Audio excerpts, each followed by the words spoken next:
Welcome to the Heat Pump Week Roundtable sessions. Today we've brought together industry experts to take a strategic look at how energy companies can pave the road to mass heat pump adoption here in the UK. To discuss this, we're joined by Kim Ratcliffe from Plug Me In, Chris Carberry from ScottishPower, Charlotte Lee from the Heat Pump Association, Gráinne Regan from OVO Energy, TJ Root from Octopus Energy, and Max Waddingham of Good Energy.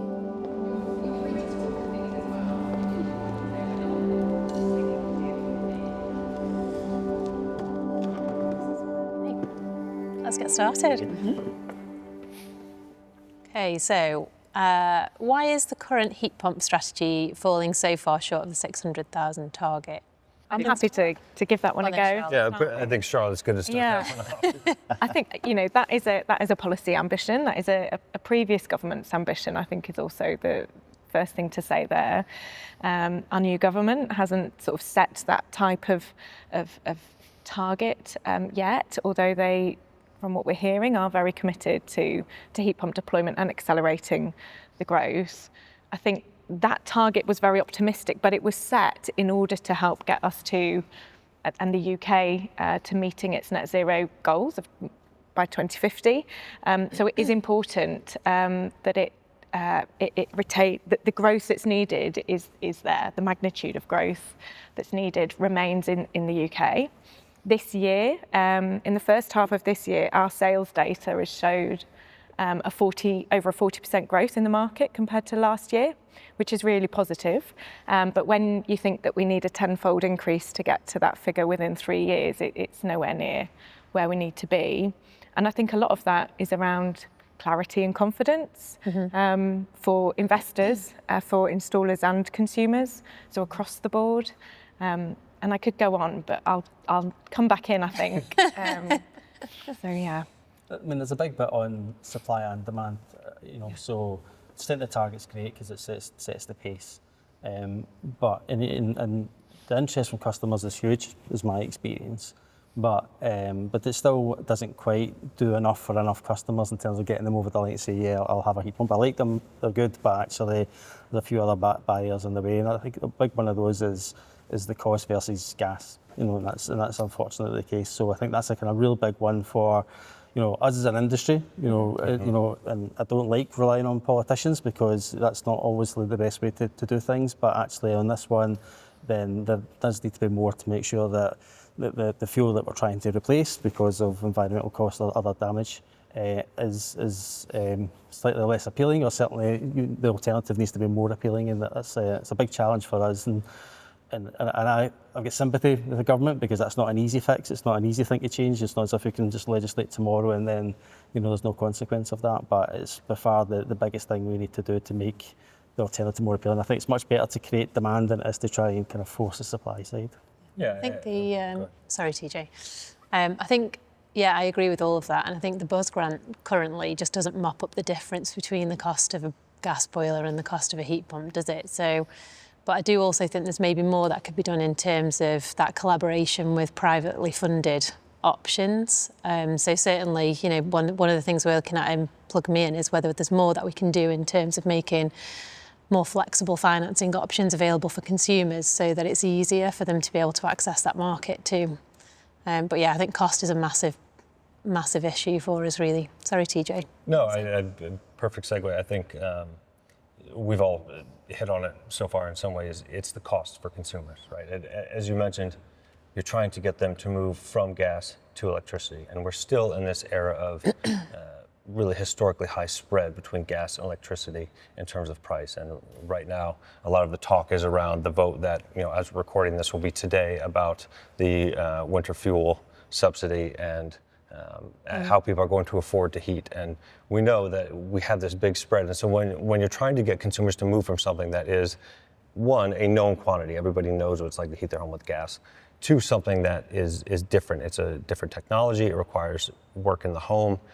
There's an upfront cost, as you mentioned, and the bus grant absorbs a lot of that, but not as much, I think, as probably we would like, because more is always better. We have this issue of customers looking at it and saying, on top of all that, am I actually going to save money if I do this? And we know that electricity is still largely governed in terms of price by gas in this country. So we are still stuck with this problem of the price of gas and that spread with electricity. And so that is something the government can address, right? We know, sort of ironically, all of the green levies, or the vast majority, are on electricity, which can be made green, and gas doesn't include any of those. And so, so shifting those levies would be a great start to make gas actually sort of, price in the externalities of the environmental problems it causes and relieve some from electricity, which, as we know, in the UK is getting more and more renewable every year. We've had entire days this year where we've had so much excess wind energy that we can't even use it all. So I think there's a big question for consumers of not just what does it cost me up front, but how do I actually save money on this long term, and what makes this a better move for me?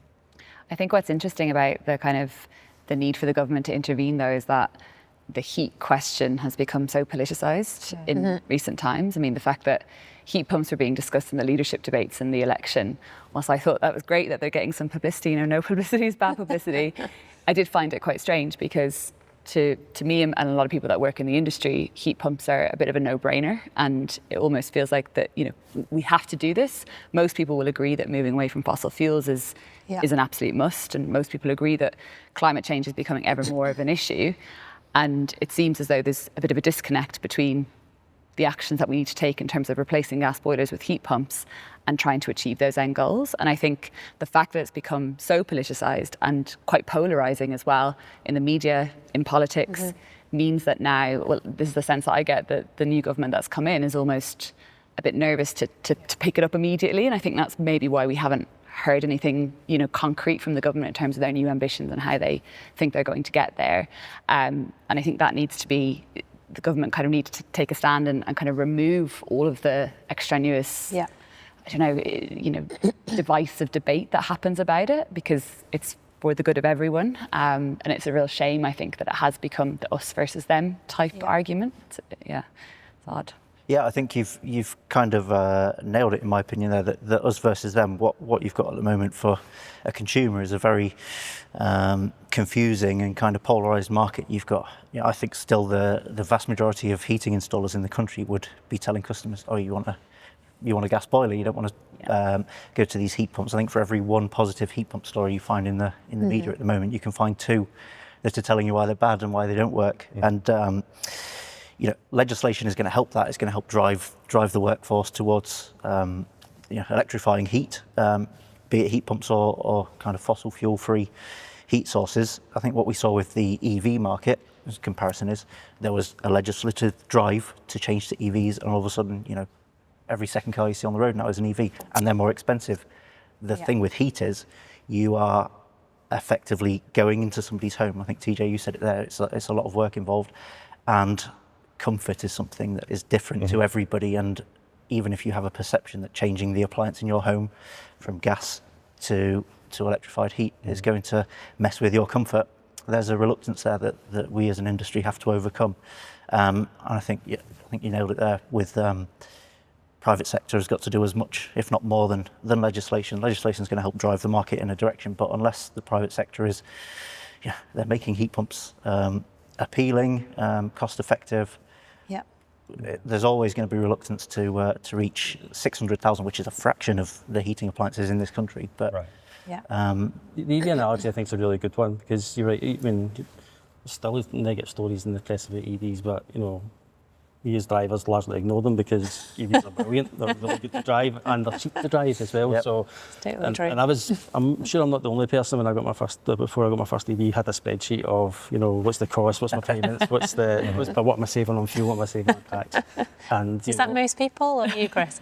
I think so. Well, I'm an engineer at heart as well, so a weighted matrix for me when I'm choosing anything would have all of this. Fancy, but I think that's the point. Is you're right. The transaction cost, the movement of cost was much lower than it is to get somebody in your house for 3 days to update your heat pump, and it was cheaper. So those are the kind of two things that I think. The first one is from an industry point of view, we can definitely through experience, through economies of scale, improve that.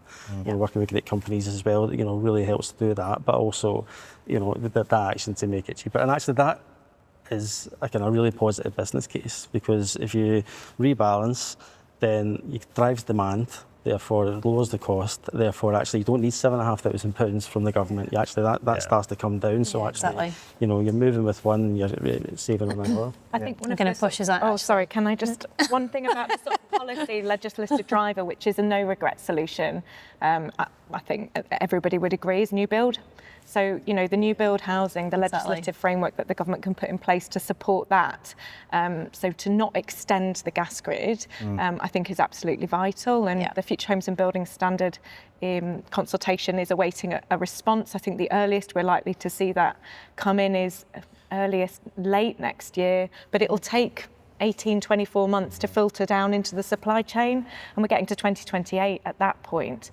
So the quicker that comes in, and we're not extending the gas network, which creates a problem into the future, I think is vital for the complete electrification of heat and, as I said, a no or very low regret solution that can be acted upon quickly. Yeah, for sure. Who wants to take the second one? I'll have a... Let's have a look. What alternative business or financing models should be explored to address those issues? Well, a bit ago I referenced having been on a roundtable at Desnes about this, and there is a lot of talk about how the bus grant now technically does not apply to third-party ownership of the asset. Right? So if a customer wants to access the bus grant and get that £7,500, they have to buy the heat pump outright. And we know in some other countries there are different models, right? Germany has a couple companies who are doing a leasing model for the heat pump where it is rolled into the price and sort of I hesitate to say energy as a service, one, because I think as a service is a bit overused, but also energy is inherently a service already.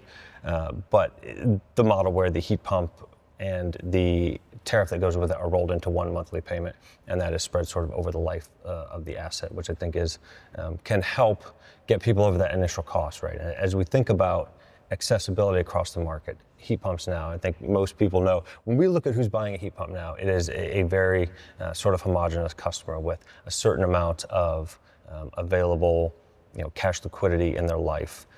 They tend to own their home. Not many people install a heat pump on a home they don't own, for example. So the customers right now have often the means to access a heat pump. But as we think about how we get to that 600,000, how do we get heat pumps in the whole market, they're going to have to be a variety of models to make it accessible across different price points and people with different sort of needs for spreading the cost or moving that capex across a larger time frame in order, whether that's 3 years, whether that's 5, 10, 15 years, there can be different models. But I think it's going to be difficult in the near term until we can, as you say, get to the point where you don't need the bus grant in terms of cost, where we're at parity with the boiler, for everyone to be able to access this without some sort of models like that third-party ownership, or at least a significant pool of underwritten capital at a low cost that will allow sort of unsecured lending against a heat pump, at rates that are comparable to what we saw from interest rates 5-10 years ago versus the sort of high single digits, low double digits we see now. It's funny actually, because we were chatting, weren't we, last week, and one of the questions was, have you sorted out how to do heating on a lease yet? And actually, even looking across the market, I don't think there are many people who have, because there's obviously a question mark that the lack of being able to access the grant, the lack of being able to get funding support, as well as, what happens when and if the customer stops paying? Like, how do you deal with that? And who takes the consumer credit risk? Because it's a fairly significant investment. And so I think, certainly we're working very closely with the likes of ScottishPower and other organisations to look at how we can kind of attack that question, and if there are kind of innovative ways of us being able to deal with that. Thinking of things like heat as a service, as you mentioned, whether there are options, if we can get some change in the energy versus gas tariffs on like a pay-as-you-save model for customers, as well as normal leasing as well. So we're certainly looking at all of those options. I think heat pumps are particularly ripe and ready for it in a way, if the kind of policy around the boiler upgrade scheme could be amended, because not only sort of the energy side and the asset itself, but you've also then the potential to roll in the service and maintenance aspect of that when you've got a kind of a tech first approach, because something like a stat that we've got from some of our manufacturing partners is that around 70% of heat pump issues can be solved remotely. Through remote diagnostics and all of this, fancy stuff that you can do with the back end of heat pumps nowadays. So to be able to kind of roll that up into a kind of a singular offering, not only becomes more attractive from a cost perspective to the customer, but also overcome some of that perceived hassle, because I know that a lot of the sort of mistrust that exists around heat pumps is, well, what if it breaks? What happens? There aren't the kind of established set of products that are out there the same as there are for gas boilers. So I think there's real potential there if we could get to the point where policy supports that. Yeah. I think one of the big challenges with heat on a lease model as opposed to PV, because I think this is the market that it's looking to at this third party sort of leasing arrangements, with the rent-a-roof type models that saw the PV shoot up with the feed-in tariff, is that if your PV stops working, you'll still get electricity. It's not such a fundamental requirement for that property and for the consumers in that property. And the challenges that the department are grappling with at the moment around the financing for the heat pumps, and as you've said, is what happens if that technology breaks? What happens if the heat pump breaks and it's not fixed within an appropriate time, and the people in that house therefore have comfort issues and are cold? Or what happens if they stop paying? At that point, is their heat pump then removed from the property? And that creates all sorts of issues and challenges and concerns and questions that are being considered. So whilst it was really helpful for the PV market to grow, and let's be honest, all we're wanting to do is to find a solution to allow the technology to grow to a point where we don't need to offer the financing models anymore, we don't need the grant models anymore, because we reach cost parity. So this is all about how do we accelerate the deployment to create the economies of scale, and I think it is a really interesting aspect to consider.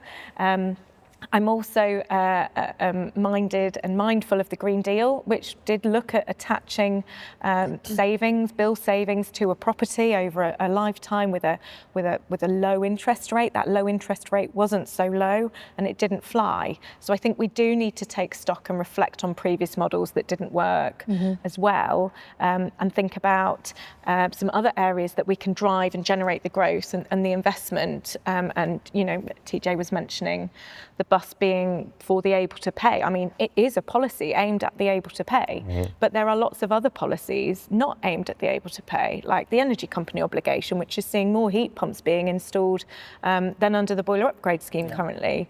The social housing decarbonisation fund, which is ripe because the landlord, the property or the stock is owned by one organisation, and they can make those decisions on sort of a wider scale. And the public sector decarbonisation fund, trying to look at sort of commercial or government-owned buildings, but forward model it, or forward planning for those properties to then take stock and reflect on what worked and what could be rolled out or expanded into the future. So, yeah, I think finance is a really tricky one, but would be great to crack. It's the scale of those policies as well, isn't it? Because we're looking at social housing as well to see if there's a way of us being able to support that market to develop. And when you look at what the policy actually allows the social housing company to do, it's such a fraction of their actual stock.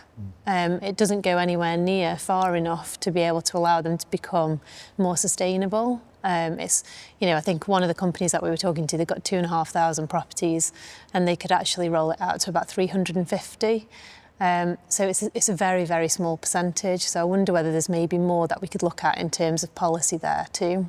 Yeah. Like you say, there's definitely an able to pay solution. There's definitely a kind of never able to pay solution, albeit it could always be better, and we definitely argue for eco to be bigger and bolder in the future. But there's always going to be the bit in the middle where commercial finance is absolutely required there, and I think we've all talked around a model, but none of us are delivering that model, because there's still some things out there that are just we don't quite know the answers to, and we couldn't put a strong enough business case to it. But I think it's there or thereabouts. There's one of the kind of policy that's knocking about in the Scottish Parliament just now, which I'd be interested in everybody's opinion on, where it would obligate the homeowner at the point of purchase to essentially decarbonise the heating within a date, a year, 2 years, that type of thing. So then that puts it straight onto a kind of mortgage question, because you know, when you move house, you get a mortgage, but also sometimes you put a little bit extra on that because you want to do home improvements because I don't like the person's wallpaper or whatever, and you're going to do that. But actually, you know, also I'm going to upgrade the home.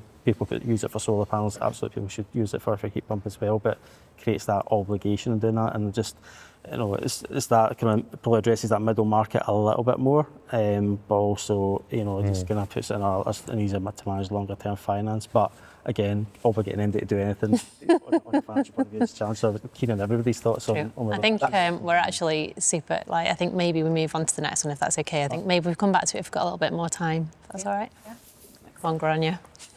You can reach it. What collaborations are required to ensure there is buy-in for heat pump rollout from all stakeholders? Oh, very interesting question. I'll take the first pass at that. Go for it. I think everybody's got to be willing to talk to anybody in the industry just to get the ball rolling here. I think if we're siloed as an industry, if you've got one kind of team shouting that this approach is better than this particular approach, again, what is already a fragmented market is going to fragment further with particular stakeholders pushing their kind of agenda or their thoughts. So, you know, as a consumer who's maybe uninformed or unaware about heat pumps, you know, there's building control is saying now that new builds have got to be designed at 55 degrees and below.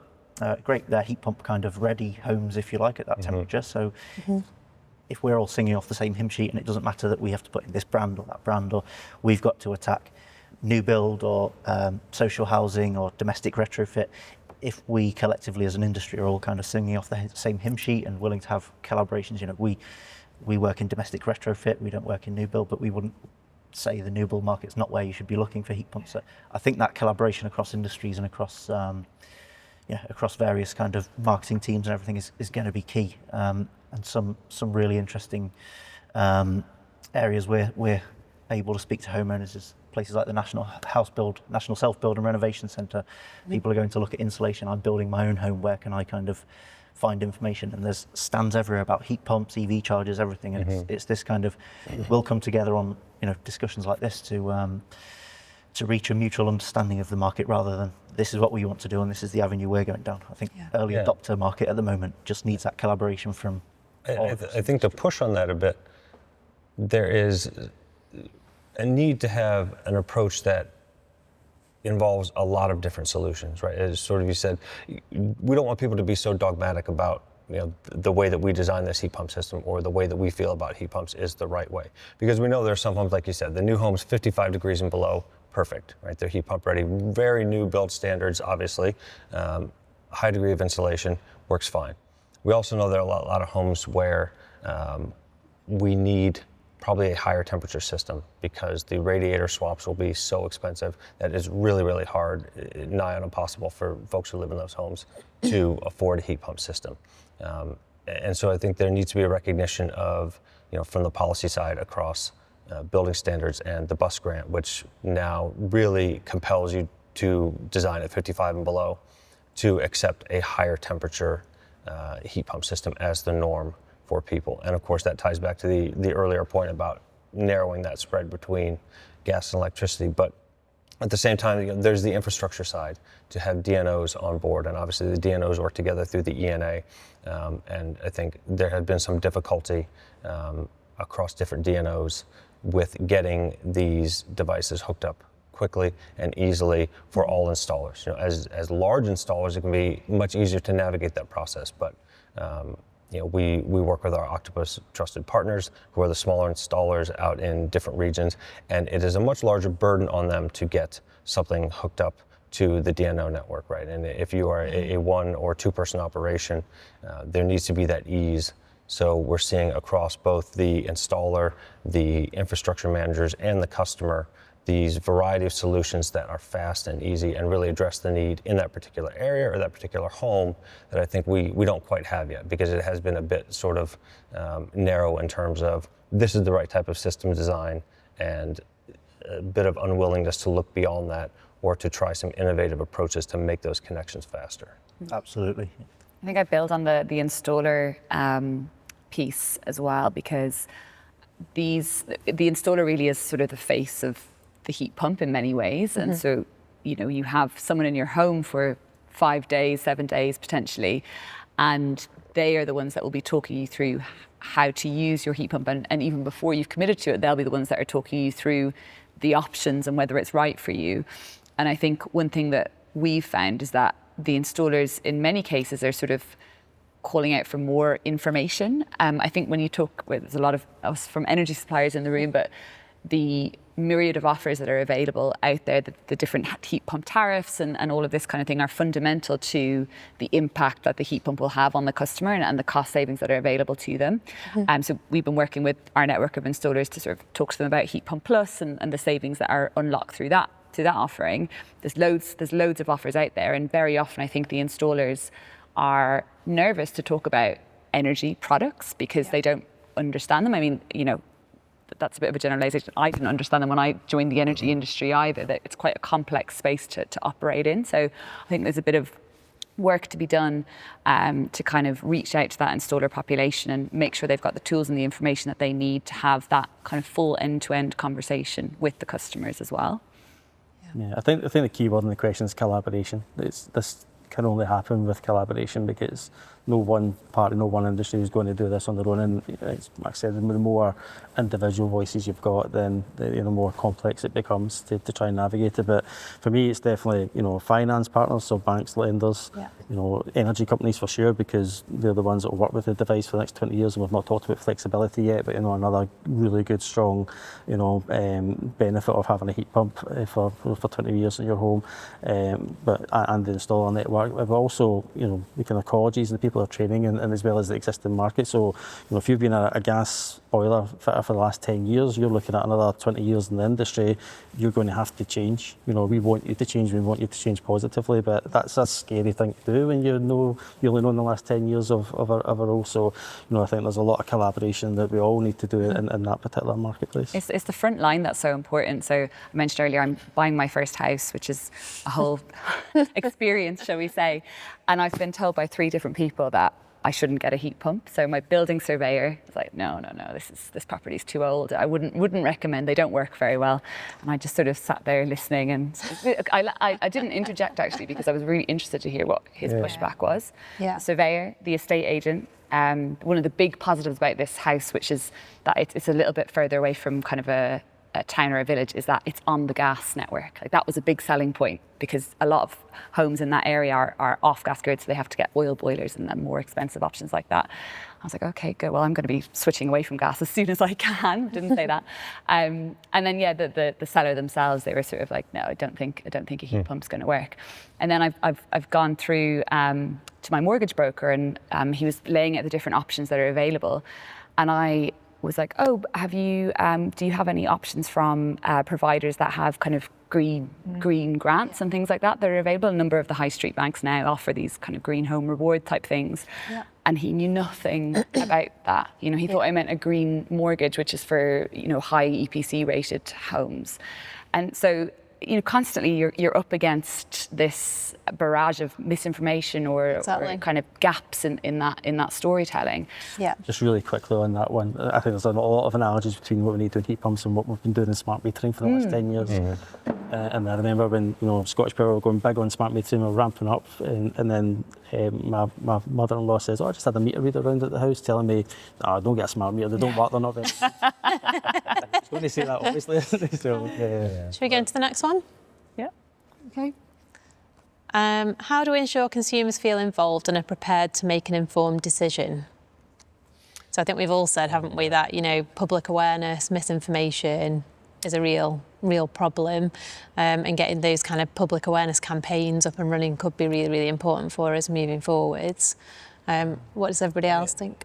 I think you sort of mentioned it about, you know, you had sort of 3 different parties saying, well, don't get a heat pump for these reasons. And I am from the US originally, and I owned a heat pump for probably 10 years with a house down there. And I never thought twice about it because it's a technology that is well known. Now in the US, they also generally function as air conditioners in the hot season, but where I lived, it was much colder on average than the UK. Heat pump worked fine, home was never cold. And so I find myself sometimes surprised that there is this belief of, you know, as you said, oh, heat pump, it won't work. Heat pumps won't work here. And heat pumps work great. And one of the sort of analogies or points I use when talking to people about it is, if you think back to, unfortunately not this summer, but maybe last summer or the summer before when we had some really hot weather, on the hottest day of the year, when you walked into your kitchen, you had no worry that the inside of your refrigerator would be cold, right? Even when your kitchen is over 30 degrees in your home and it's boiling, your refrigerator works fine, and it's the same technology, right? So there is a whole education piece around consumers in terms of really, I think, defeating some of the persistent myths of heat pumps to begin with, that it doesn't work, that it is a very mature and very capable technology, but also around how they work in general. And I think probably around the industry you see that, SCOP is still king, apologies to the king, in terms of how people think about heat pumps and look and say, well, why would I buy this one if it has a 3.5 SCOP, but that one says it has a 3.7? And, SCOP once really, really mattered when electricity was only one price all day long. And now I think especially as energy retailers around the table, it's important to educate people about the fact that with smart meters, which do work, that we know that we can price energy differently throughout the day. And we have time of use tariffs and type of use tariffs and ways to really capitalize on the efficiency of the heat pump and run it better and save money for the customer. And so it's not just about ensuring people know that heat pumps will work, but also how they work and how it can be really advantageous to have that over 20 years, like you said, in your home, to say nothing yet of flexibility. I think it's vital to bring the consumers along the journey and really focus on making it easy as possible for them to make this transition. And I think that's really important for two reasons. Firstly, because that's what's going to be politically palatable. I mean, no government wants to come in and tell their electorate what to do, especially 6 months out from an election, but actually at any point during, and that's because of the way that our democratic system operates. And, you mentioned earlier about Scotland, and they're, looking at forcing effectively homeowners to make that change at a place where it can be changed, so at point of sale of a property, so at a trigger point is where I was getting to there. But I think from a consumer journey perspective, we need to make it easy. Currently they're happy. They're happy with what they've got. It works, it keeps them warm, and it's cost effective. If we want to bring them on this journey and really ramp up their interest and their acceptance, I think there is an acceptance point. It's talking to your neighbour's happy with the EV, for example. You see them on the road everywhere, well, they must work. I think there's a bit of that around the heat pumps, and that will come with the Future Home Standard, I think, as well, with new build, accepting that they work there. But TJ was saying earlier around the planning permission, the grid application, sometimes you may need to upgrade some of the heating system within your property. Those upgrades for your heating system would benefit the existing, existing use of that whatever's heating that home, whether it's a gas boiler or a heat pump. But because we've focused on the 55 degrees, the low temp, it gets bundled together with the heat pump as itself, which, yes, it's needed, or it helps from an efficiency point of view, but we keep making it harder. And the bus grant and the money that's associated with that, government wants to get absolute value, but then places a lot of hurdles in place that you wouldn't need to do if you were swapping your boiler for a boiler. So you need an EPC certificate. We don't need that if you're just swapping. Previously, you would have needed to make sure you had some minimum energy efficiency insulation requirements. That's best practice for whatever system you're using to heat your home.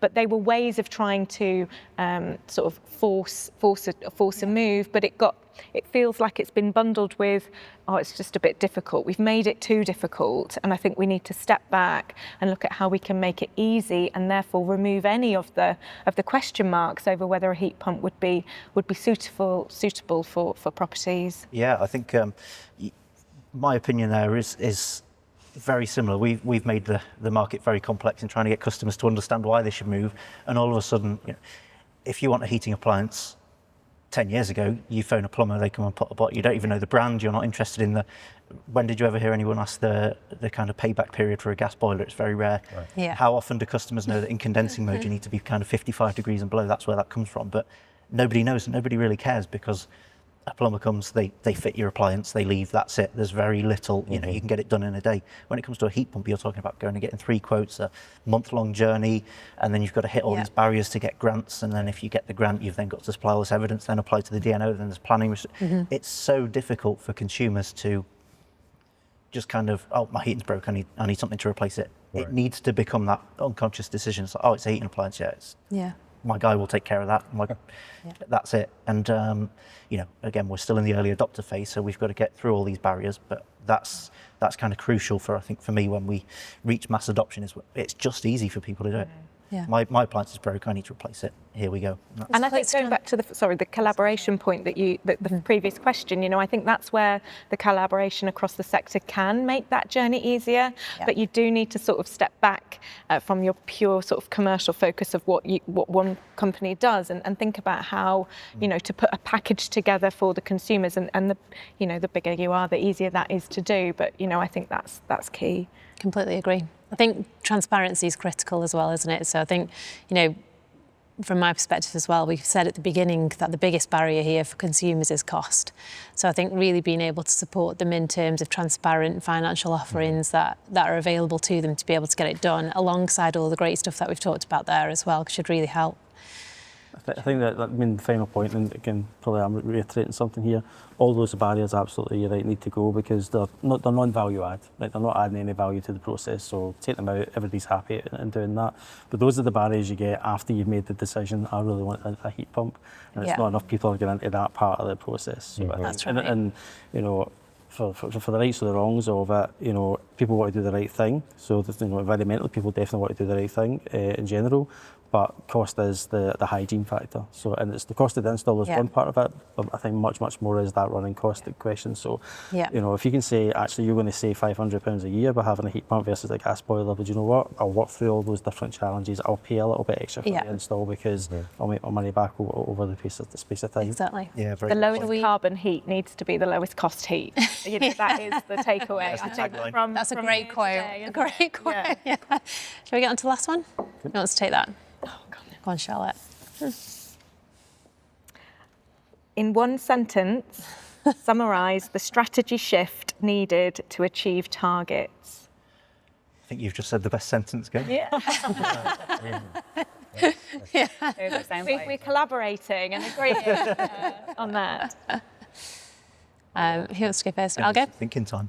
I don't mind going. I think, for me, our strategy has got to be focused on consumer-centric financing models, seamless installation processes, which make it super easy for the consumer, and real collaboration between private and public companies, just to really nail the ability to work across both of those sectors really, and get the best out of both. So I think it's a big one about collaboration, as you mentioned. This is going to be the circle of death. I don't want to copy Charlotte, but and one sentence is a challenge. But I think to sort of sum it up, it would be that getting a heat pump has to be as cheap and easy as getting a boiler. Yeah. Because we're asking people to make a really big switch, again, in their home. Right. This is something that is about your comfort in your home. It's about the infrastructure of your home, where a lot of people have their sort of wealth and you know, monetary value tied up for the largest portion of their lives. Yep. The industry, and that involves all stakeholders from government and infrastructure and retailers and manufacturers, just have to make it like getting a boiler, to the point where it's not a choice. As you said about EVs earlier, now people go to car dealerships and just look for EVs, because it has reached that sort of acceptability and parity with you know, internal combustion, and we sort of need that for heat pumps. Yeah. I think my single soundbite sentence would be lead by example. So I think as industry players, we've all talked a lot about how policy is lacking in certain areas, and I think you mentioned earlier, we can't afford to wait around for government to catch up and to do what we need them to do. Yeah. We can certainly influence and encourage and lead, but I think in terms of driving the industry where it needs to go, it's up to players like ourselves to launch the products, educate our customers, Yeah. you know, manage the campaigns that overcome all of the barriers that we've talked about, and you know, look at how we can introduce offerings that help customers overcome some of those cost issues as well. Yeah. So for me, it's lead by example and continue the innovation that's already been so present in the space over the last few years, and continue to grow that. Amazing. Well, I'll go for heat pumps are already a better solution than gas boilers. They just need to be a cheaper to run solution. Yeah. Short and simple, Chris. Short and sweet. Best way. Listen, the best marketing campaign I've ever had is cheaper. Not selling it any other way. It's one big hook. It's not a great hook, but it works. You should have been in marketing. I think there's definitely a theme. My opinion is just they need to be more accessible through costs, lower costs, and it needs to become the unconscious choice for consumers. I think that's what we need to strive to reach as a market. Great. And I guess I'll reiterate what I said previously, in the sense that it needs to be the lowest carbon heat, needs to be the lowest cost heat, but also we need the government to provide we need confidence in the market, whether that's from the government, whether that's from the industry and the stakeholders. We need confidence for the consumers that they're making the right decision, that it's a good decision and they'll be warm.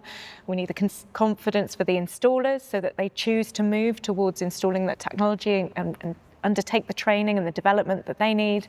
And we need the confidence for the market to invest in the innovative ideas, to invest in the solutions, and to stand behind and see the future is going the way that we all want it to go, which is electrifying heat. That concludes this Heat Pump Week roundtable session. If you have any questions on the subjects explored today, please post them below.